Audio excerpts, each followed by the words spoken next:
Do you want more deal flow? If so, Social for Siri is for you. Social for Siri helps you build your personal brand platform, then manages your social media presence. Contact us today at hello at social, the number 4cre.com or visit our website at social, the number 4cre.com. You're listening to Breaking New Ground. In this podcast, we provide thought-provoking conversations for those looking to begin or advance their entrepreneurial real estate goals. Together, we'll venture into the world of commercial real estate with entrepreneurs who challenge the status quo, building innovative paths with bold approaches. We're your hosts. I'm John Pugh, a real estate developer and investor. And I'm Rachel Walters, a real estate marketing expert. Throughout our episodes, we'll bring in real estate trailblazers, creating a space for inspiring conversations surrounding commercial real estate. In today's episode, Antonia Botero is joining us to share her entrepreneurial journey in commercial real estate. Antonia is a real estate developer focused on complex, urban real estate development projects. Antonia, thanks so much for joining us today. Thank you, guys. This is very exciting. Fantastic. Well, I'd love to just kind of get into your journey, talk a little bit more about how you got involved with commercial real estate. It was a bit of a roundabout way, but it sort of feels like one of those things that I've been working towards forever. So my parents were developers when I was growing up in Colombia, and when I was 9, I moved to Miami with my mom. And then, went to school, and at some point decided to go to architecture school at the University of Miami. And I don't know, growing up, it was always the thought that if you wanted to build buildings, you should really know how to build the buildings, and who knows how to build buildings better than an architect, right? So, that was kind of the thinking, and obviously there's a lot of nuance and different ways of thinking about that, but that was kind of the original thought. And so I went to architecture school, 5-year degree, graduated, and then I went on to get a master's degree in urban design.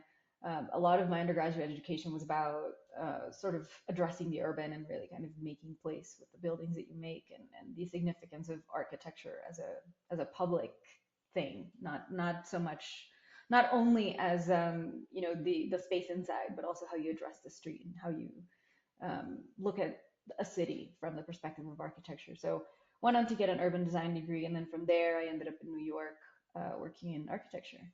And then as quickly as I could, I became registered, and the minute that I did, I left architecture and I went on to work for a real estate developer.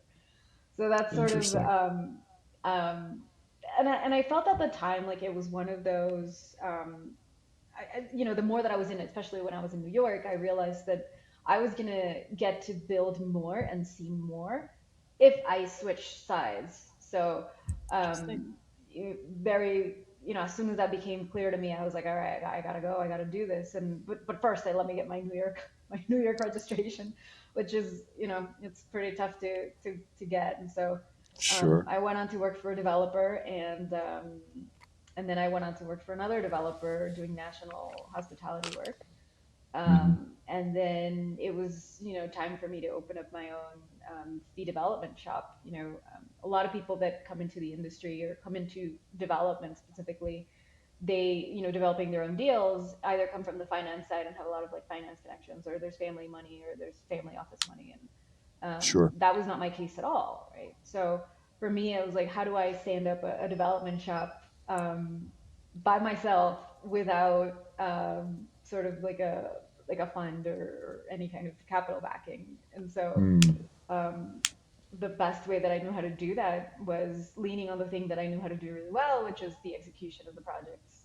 And so I opened up a fee development shop, and we do professional project management, fee development work across the country, leaning again on the experience that I'd had from that hospitality shop where I worked, where we did national work all over different jurisdictions, big, small, metro areas, even rural areas. So based on that, I knew that I could do this. I got the development shop working. The national development shop has been open now for 4 years, and we've thankfully done quite well.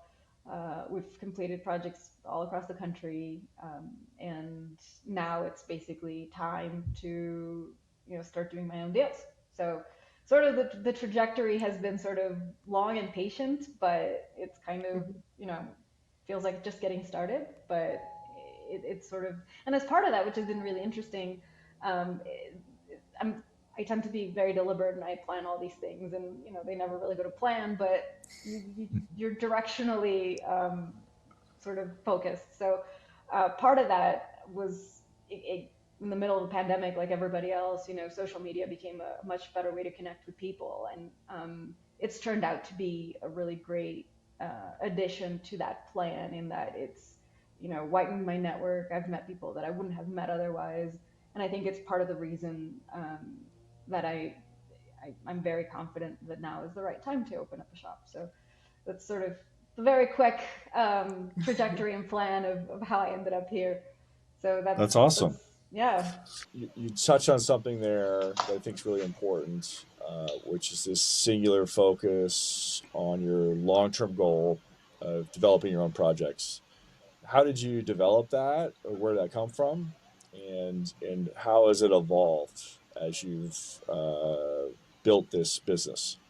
It was more, as I started working in architecture, I remember there was an architecture lecture at the University of Miami while I was there, where there was a guy speaking about the practice, and so someone asked him, like, oh, what's one of the most important lessons that you can like share with students, and he said something along the lines of like, just know that you're going to run into people again, and he said, you never know who you're going to end up working with, especially as an architect providing a service. Like it's you never know who you're talking to. Also, like he said, you can end up, That's a great point. having a chance meeting in an elevator, and it turns out that this person is going to be your biggest client ever. Yeah, it's a great lesson. And so that kind of that was kind of one of the first sort of thoughts about it. And in general, like that's a general thought about the industry, but also I think for me, it resonated with me because I like to think of people that way in relationships. And so it kind of, met my personality very well. And then when I started working in architecture in New York, you begin to, you realize that a lot of these people have relationships that have gone on for decades. Yeah. And, a lot of these buildings, especially, they take from the minute that somebody walks into an architect's office and say, hey, let's work on this building together, to the time where the building's open, it could be 10 years. And so at minimum, the work itself takes a long time. Yeah. And so developing relationships that are going to withstand projects that are that long is really important. And then really kind of like the circle of life, if you will, of projects. When I was working on TWA, the architect of record turned out to be the first, like the architect where I used to work in New York. And so all of a sudden, like my mentors, like people who I respected a ton, were working for me. Yeah. And so it was kind of that, and it worked both ways too, right? Because I think that we had this mutual respect. They had been wonderful to me. They're wonderful people. I'm still friends with all of them. And it just made the project just that much better for us, right? When we were working there, when we were together on it. So I think the lesson has been kind of hammered in. Like there's just, and I think I am fortunate in the sense that my personality lends itself well to it. That's how I treat my friendships. That's how the people that are close to me, even the project manager that works with me has been working with me for, 6 years now. Yeah. So I like the long-term nature of relationships and what you can build over, years. Yeah. So I think that approach to the work itself, it's a different kind of work. For some people it's more, quicker, shallower, more relationships. For me, it's like less quality, close relationships that, are much more meaningful to me. Yeah. Interesting. And so can I jump in here? Yeah, go ahead. Kind of really where it comes from. Yeah. I know that you've, like you said, have it hammered in, but this is a really good topic to reinforce, because I've been working with a lot of people outside of commercial real estate who are trying to sell to commercial real estate, specifically in technology. And that relationship piece is something they don't understand. And also how so small the industry gets.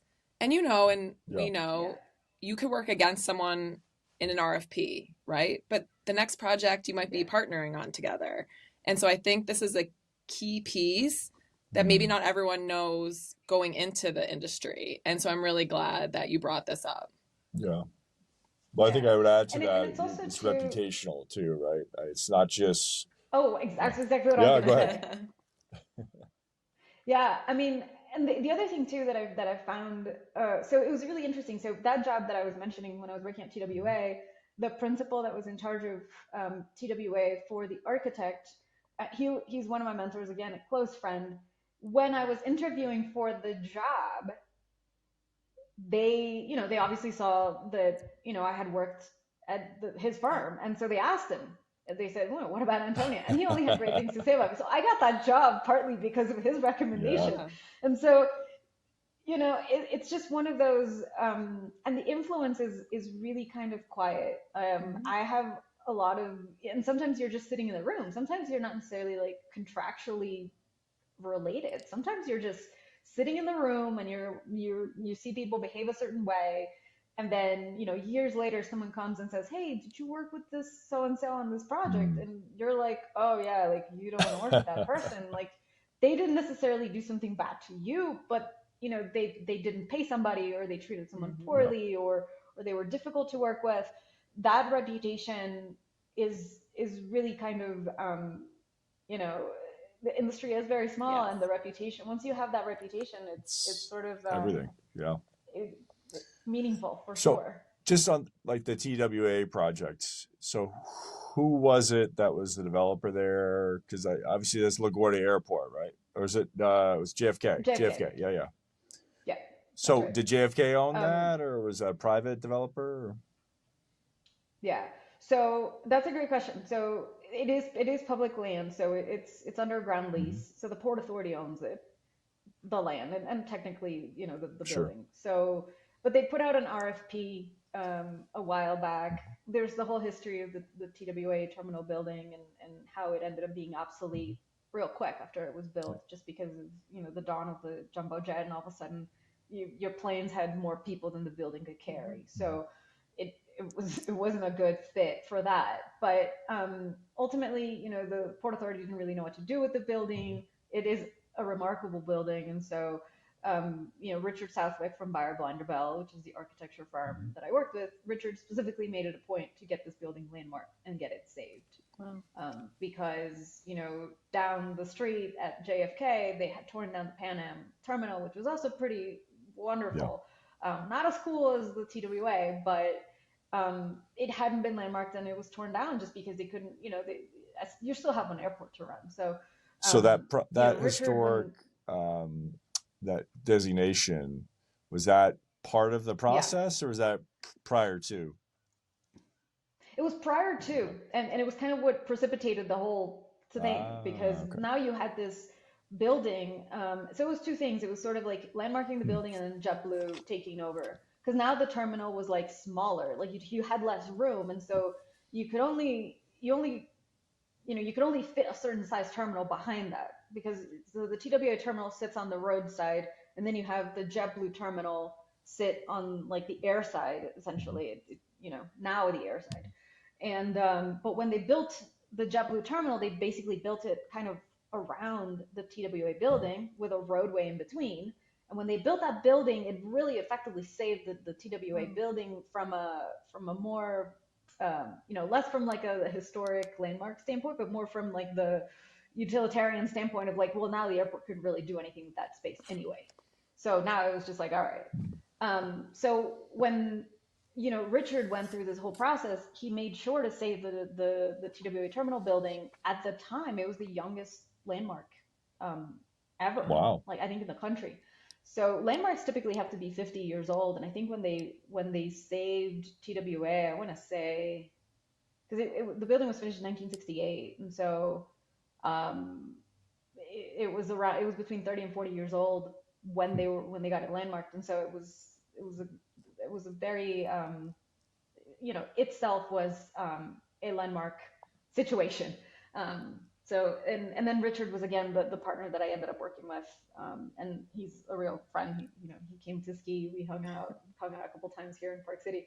But back to your point, once this building was saved, um, the Port Authority was like, well, what do we do with this thing? We had this crazy building sitting here in the middle of between the roadway and the JetBlue terminal. And so they put out an RFP to see if a private developer would kind of come in and turn it into something, ideally a hotel, just because the airport didn't have one. Interesting. And so that's a whole long, crazy story. And ultimately, MCR ended up being the developer for the hotel. Oh, okay.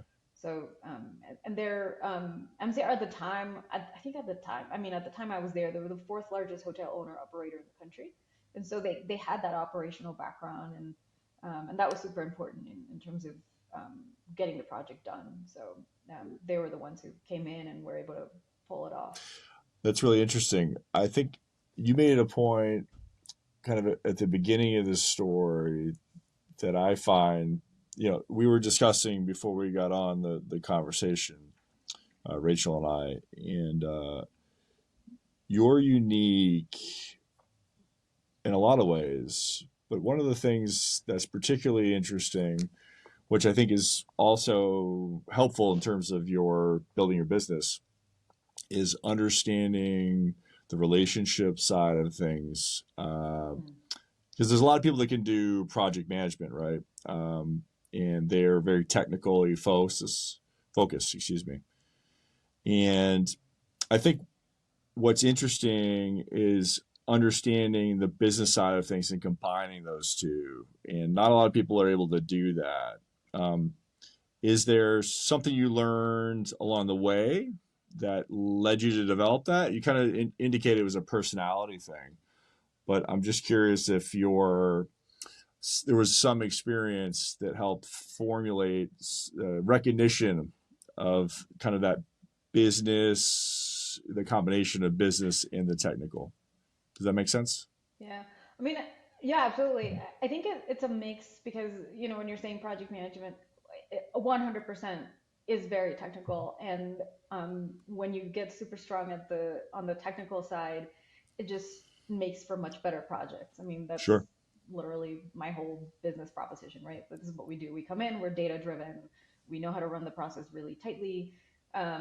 But ultimately, in order to get people to do for you and to present that data in a manner that is useful, you got to have the relationships.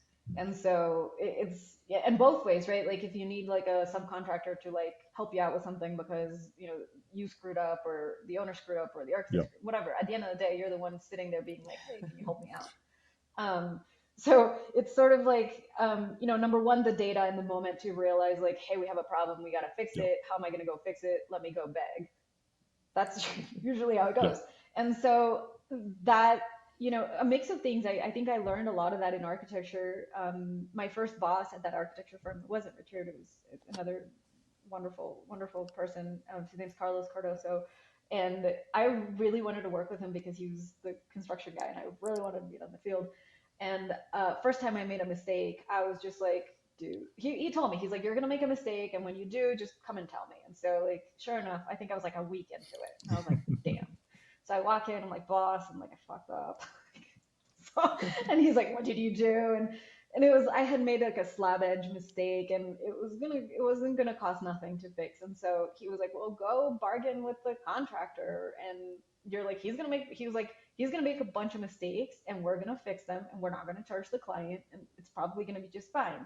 But having, going through that situation and seeing and relying on the relationship too, because then he had to call the client and say, hey, we made a mistake, but by the way, like we're here in case there are any other issues with whatever else. And sure enough, there were enough problems that I think it made up for it and it was fine at the end of the day. But seeing him rely on the relationship, but also the way that he treated me, he was like, he's like, you made a mistake. I mean, there was no like sugarcoating it, but there was no panic. There was no like, freaking out, and it was just sort of back to the fundamentals of like, okay, like keep track of the time, keep track of what you were doing, and then just go out and fix the problem. And what it did too, it forced me to go and kind of broker that relationship for myself Yeah. and on behalf of the firm with the contractor and with the owner too, kind of following in his footsteps. So a lot of it came from there. And then, once we started doing, I think also when I came into TWA, it was sort of kind of, I don't, construction had already started, but design was ongoing because the project was so large. And there were a bit of things that hadn't been tracked as closely just because the team had been very lean. And so I came in and there was a lot of like auditing for change orders and auditing for, um, consultant progress and stuff like that. And so really nailing down like all the fundamentals became like a thing for me. It was like the first thing that I did while I was there. And it took me a good like 2 or 3 months of just living in the paperwork and the invoices. Yeah. And it's tedious work. And so kind of you're living in the numbers and you're saying like, okay, these are the problems, and you have the data to back them up. But then again, kind of like bringing your head back up and saying like, hey guys, how are we going to fix this? And let's just all sit down together and have a meeting and discuss Yeah. like, what's the best way forward. I think that's a really great lesson. A couple of things that you said. First of all, data driven. Love to go back to that. But in that situation, this is the partners we want, right? Someone who is going to recognize a mistake, be honest about it, right? Some people could try to sweep it under the rug. It gets bigger. But then the second part is let's move forward and get to a solution. If you don't do those two things, like that's not the type of partner you want. So I think that was a great learning lesson, but it's probably also why you make a great partner. At the end of the day, we are, especially if we come in as a project manager on behalf of the developer, now we're the team leader. Yeah. And so it's even, everyone's going to be looking at us and if we make a mistake and we're like, oh no, we didn't do that, like that attitude is definitely going to trickle down. And I'd like to think, all the people that I've trained personally for teams, but also all the teams that we've hired, like the architects and the contractors and it, you want to be fair, and part of being fair is owning your mistakes. Yeah. So I think that for me has been proven over and over again. Because again, what it does, it also creates that reputation that then you lean on. Because people, I have people that I can get on teams quicker. Like I have consultants that will start work for me within 2 weeks rather than taking the usual 6 weeks, because they know that I'm going to be fair on the contract negotiation. Yep. And so instead of having to wait, like they'll start right away. And that's just one example, but we have multiple like situations where you call in their relationship, and you don't specifically call and say, hey, you owe me one, or like, hey, like, you know who I am. It's like you just call and then they're like, okay. Yeah. So, and it works both ways too. Sometimes people call me for introductions or for favors or for something, and if it's someone that I know has done great work and that we've had a great relationship with, I have no hesitation to recommend them to someone else. So it's leadership too. For me, it's partnership, but and partnership takes a lot of leadership as well. Exactly. So I have a question. I don't know the answer since we haven't talked yet. Where was the point, since it sounded like you had a really great resume, you worked on some great projects with some great teams, where was the inflection point of I'm going to go out and do this on my own? And also, how scary was that? Yeah.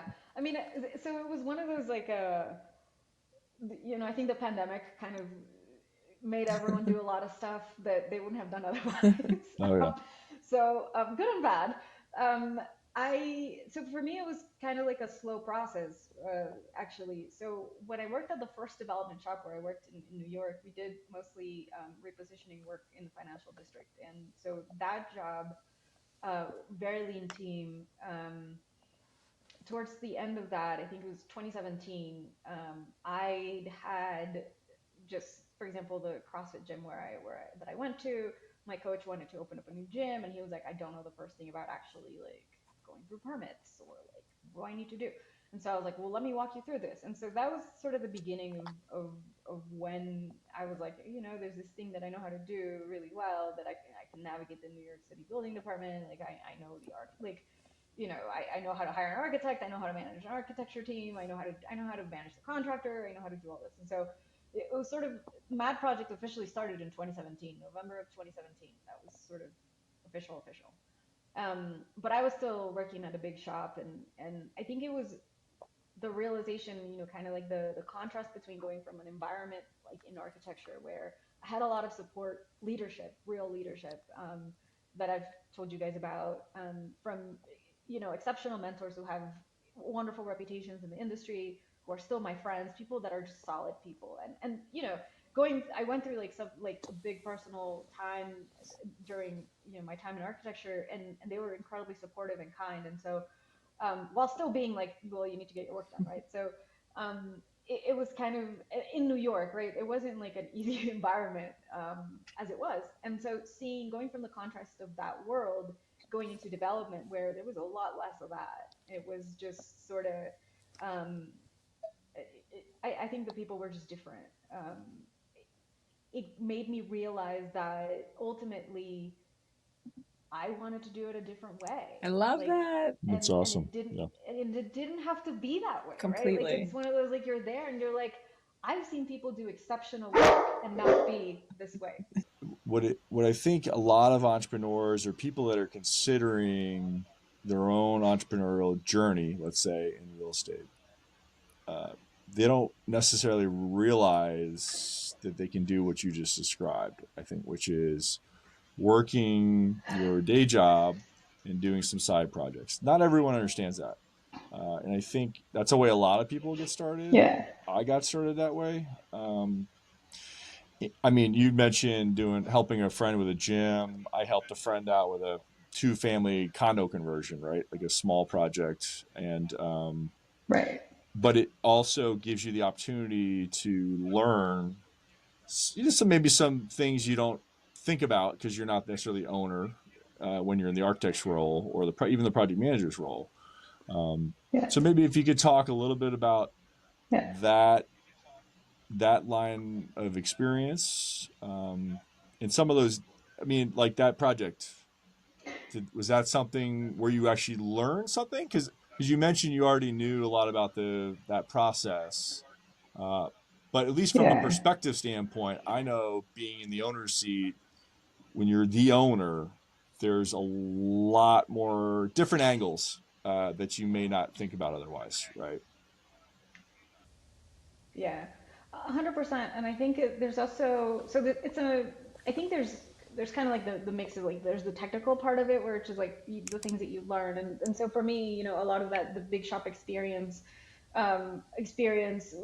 fairly young, managing very large teams, both in Yeah, architecture and then in development, right? Because obviously you're not going to get the experience of doing that if you run a solo shop, like, right off the bat. Like, typically it'll sure. take you decades to get to that point. And so if you're doing it on behalf of someone else who's taken decades to get to that point, you kind of get the benefit of, the institutional knowledge of, like, how to run the place, the Good process, the points. technical Mm-hmm. aspects, how do you run a massive team, and you get really, Mm-hmm. really technical and really specific on the ground, which I think is for me, it was super strong foundation to then going and being the owner, because now I'm having to, sit and have, you know, like, if in my mind, what they end up being are decade long plans, and they're directional, right? And so it's sort of like that, there's like that anxiety of the, that is so different that you were saying, John, about like being the owner, right? Like, even with my shop, I mean, it's sort of like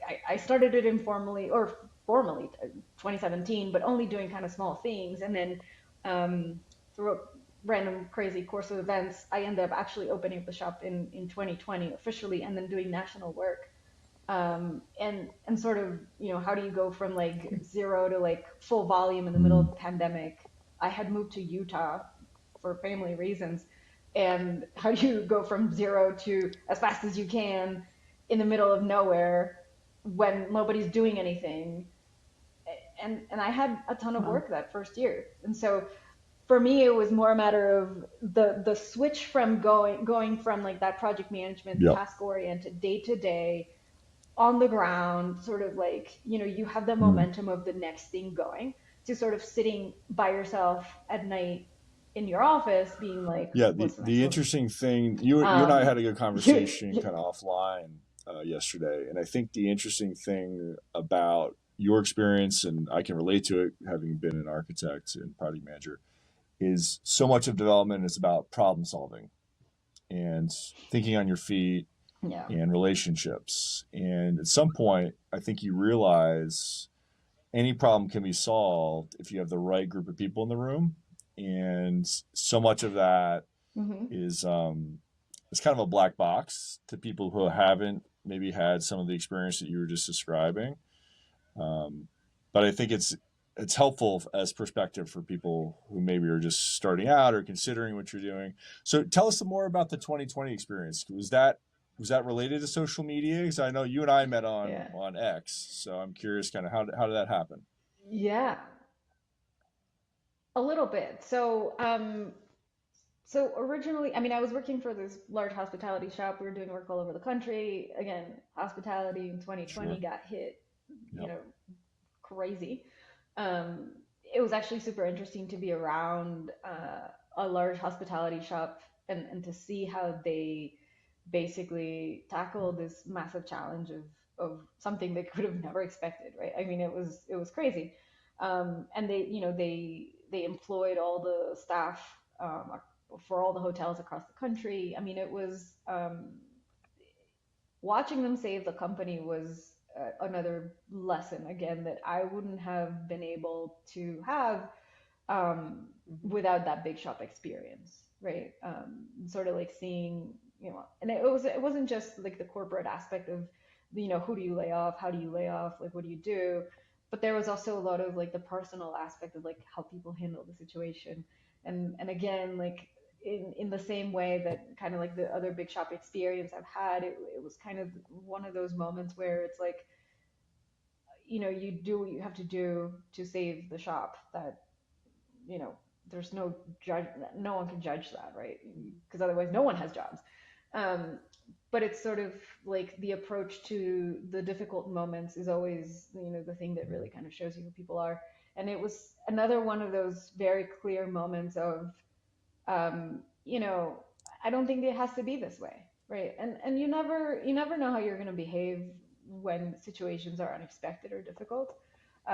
And the kind of going to that black box sort of thought, John. They're kind of it's sort of like this mystery of like the human Mm-hmm. relationships you have, right? And because it's not just you, it's like the other person or the other Yep. people, like, are they going to react? And it's kind of like the patience of figuring that out, and not being reactive, but then, remembering that the things that you got to rely on are the relationships and your reputation. And kind of like that weird belief that there's going to be work and that you're going to be fine. The eternal optimist. Which You again have to goes be, kind of right? back to that ownership. Yeah. You have to be. You absolutely have to be. Otherwise, like, you cannot do the work. I mean, and I'll tell you, like, I have friends, and I have a couple of like sort of peers, because some of them are more like on Mm-hmm. the not real estate side, but there's kind of that constant anxiety of like, I'm never gonna find a Mm-hmm. new client, Mm-hmm. right? And so, especially if you have to make payroll, or if you have, I do my projection for the year of what I have in contract, and usually by this time of year, I'm freaking out. There's kind of like well, I'm never gonna find a client again, because we start wrapping up work, and so I think you have to have that optimism, but it flips into that owner mentality of, like, you're sitting in the dark and you're like, well, what's the move? That's And right. like, how do you find well, right, like, are you gonna, and what's the move and what's the plan? And then you got to sit Yep. down and you got to write down the plan, and then you got to work the plan, and then Yeah, you got to meet the I face. think you have to So, have uh, I think you have to have some amount of confidence that you're going to be able to figure it out, yeah. which is hard to define in terms of how you get to that point. You've clearly done a lot of interesting things, had a lot of great experiences, been in a lot of great leadership roles. I think that helps with it. Do you think it's something that can be learned? I feel like it can be by a lot of people, maybe not everybody, but I'm just kind of curious just for those people who are considering as maybe not a similar journey, but Yeah. going out as an entrepreneur. I mean, I think some of it is you can definitely learn it. I think there's sort of like the moment of, optimism can absolutely be learned. Like it can be. And I think what helps, like you said, are, the reps and the Yeah. having the experience, just putting in the time, putting in the work. That Mm. gives people a lot of confidence. But like anything, it's like when you're learning a sport, it's sort of like the more you practice, the better you get at it, and the Yep. more you feel like, okay, I can do this. And so you step in without hesitation next time, and that Yeah. actually That's makes you right. an even better player. So there's that, and then there's also kind of like the moments when you're sitting in the dark and you're just like the gratitude for me helps a lot. Sort of like looking back and saying like, I've done things that are significant. Yeah. Like I've been of consequence to the people that I've trained and to the people that I've helped, and I've built something that is remarkable.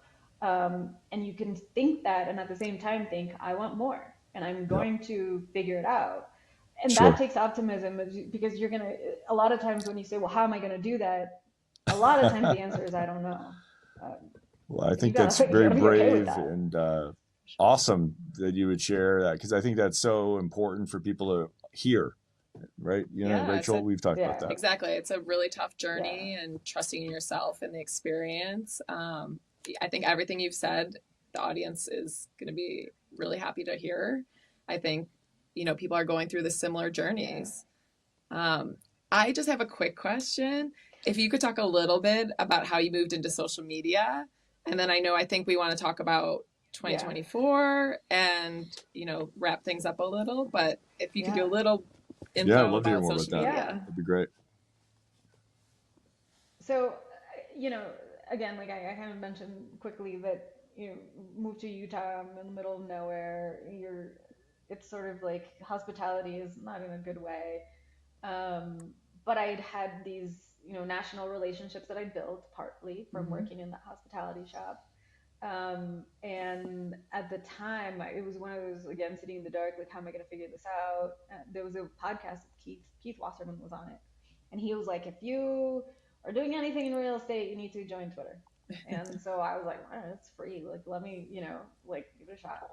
And so I just started, posting, and I realized a couple of things. Like the first was there weren't a lot of women. The second one was there weren't a lot of like Mm-hmm. development Yep. operators. There was a lot of sort of like the Yep. value add guys, or a lot of like Mm-hmm. the flippers, traders, acquisitions people. Everyone's talking about IRR. Everyone's like, but I'm like, well, like, does anyone talk about contracts? Like, does anyone know like how long this should actually take to build a building? Like, and so I started just posting like very basic things that Mm-hmm. I from my experience, and it turns out that there was a meaningful audience for that. And so slowly I started building a bit of a following, and then I started getting work from Twitter, which was Awesome. really surprising to me because that wasn't the expectation. I think if anything more was to find kind of like Mm. a group of peers. And so now I would say about Wow. 50% of my work comes from That's social great. media, which is not Yeah. an insignificant amount of work. Um, and so, you know, it's been that, and it's been sort of the way that I've managed it. And if you've followed me, like I'm very deliberate about what I post. This whole long-term mentality has been built in from I think the first time I put anything out there, because there's always that realization, that image of like you don't know who Mm. you're talking to, Totally. and you don't know who's out there, and in social media you really have no idea. Like I have a newsletter, and every now and then some people will sign up, and like I'll see the domain name, and I'm just like, why would this person want to read what I have to write? Like some pretty big names that you're just like, oh my god, like now I'm self-conscious because this person that I look up to is like reading my stuff, and you're like, and I didn't know, and then they'll send you a note, they'll be like, I've been reading Wow. your stuff for 2 years, and you're That's just like, that's oh. great. So it's a little bit terrifying and kind of cool, but partly I did that as one of those, late night, like, how am I going to figure this out? I've got no idea. Listened to this podcast, did what Keith said, and then I just sort of turned into a pretty great source of connections. And I think I've made some really great friendships out of That's it, amazing. and gotten some work as well. I Great think one of the story. things that Rachel and I have discussed, I mean, 2023 was kind of a weird year for real estate for a lot of reasons. But we've discussed that large disruptions, COVID-19, like it, it forces you to reassess kind of where you are, and it forces some people into new positions and creates a lot of opportunities. And for me, I know it did Yeah. with a pretty meaningful project that fell into my lap because I was doing something similar that you're describing, not necessarily on social media, but I was trying something I didn't necessarily do every day. And as a result, we found this great project that worked out really well for us. But what do you see in 2024? Kind of curious, kind of what you're seeing to start, and then what you're looking forward to, really, more than anything. Yeah. I mean, I think the change in the environment has definitely forced, and I've been saying this for, I think, over a year, but one of the things that was kind of remarkable in the last couple of years, especially a lot of the things that came across my desk, um, was kind of like the easy money made a Yep, lot of people do absolutely. really stupid stuff. And there was sort of like a complete separation from the fundamentals of like what makes a good deal. And this is just basic like business, right? Like you buy something for $1 Yep, and you sell it for 3. Like there is no like, at the end of the day, and I know there's a ton of nuance and like a lot of business models and a way that you do your capital cycle, a million things that you could think of that way, and the cost of the cost of capital is also a consideration there in terms of the sure. cost of the thing that you buy. And so when everything was just so easy, it didn't force people to Mm-hmm. stop and think. And so I think that now my hope is really that now it's forcing people to stop and think, and potentially Mm-hmm. we're going to get better deals because people who are more prone to being okay with having to stop and think are, happen to be more thoughtful people in general. And so maybe they're going to build a little bit better. Maybe they're going to be a little bit more, considerate in the kind of ways that they address the streets. Maybe they're going to be, they're actually going to read the contracts that they sign. So, including with other lenders. So hopefully, so I think that that's one of the things that I'm already seeing it. I mean, a lot of the people, there are a lot more questions, right? When we start looking at Mm-hmm. a deal, um, there's sort of a lot more uh, what like a much more desire for nuance and understanding of like how does the zoning work and what does that mean and what does it actually mean and what kind of team do we hire and why that team and why not that other team, and honestly I prefer those situations where the people around me are a lot more thoughtful because otherwise we just all end up in a bad spot. So that's kind of one thing that I'm seeing. um, People always ask me about office to residential conversions because that's obviously the first shop where I worked. That's what we did. I don't think we're going to see that many more Yeah. of them than we've seen in the past. I think they're incredibly difficult projects to do. I Right now we're working on 2 of them, not in New York. We're so like we have experience with them. We're very comfortable doing them, but I would say 95% of the time when someone comes to me with a potential office to resi conversion, I will say tear down the thing and Yeah. build something else instead, or just don't buy it. Just don't buy it. There. I think in the last, I don't know, maybe 10 that have come to me, there's one where I had a really meaningful conversation for like over an hour where we went through numbers and everything, and I was like, Yeah. this is a really great Just conversion to dig a little option. deeper on that, because But it's rare. as an architect, I mean, my opinion is it's the floor plate typically that's driving that decision making, right, in terms of layout. Is that a big piece of what you're seeing? Are you mostly looking at urban transitions from office to resi, or where are you seeing these types of buildings, and what are they from a construction Yeah. standpoint exactly? So there's a mix of factors. I mean, the first thing is obviously it needs to be desirable enough for people to Yep. want to live there. And I think that that's kind of like sometimes people miss that fundamental. Like they'll send me this, or they'll say, "There's this building in this horrible, horrible neighborhood. It's terrible, terrible, terrible. It'd be a great apartment building." And I'm like, "What? Like, like no one ever wants to go there. There's no Let's place make to an have apartment lunch. building. Yeah. Like, it's Yeah. a terrible place. Like it. Let's make an apartment building." I'm like, "You just give yourself." So part one is that. The second, a lot of these, so obviously you want to make sure that it's in the, like, you have the population Sure. density to support the fact that there's going to be residential here.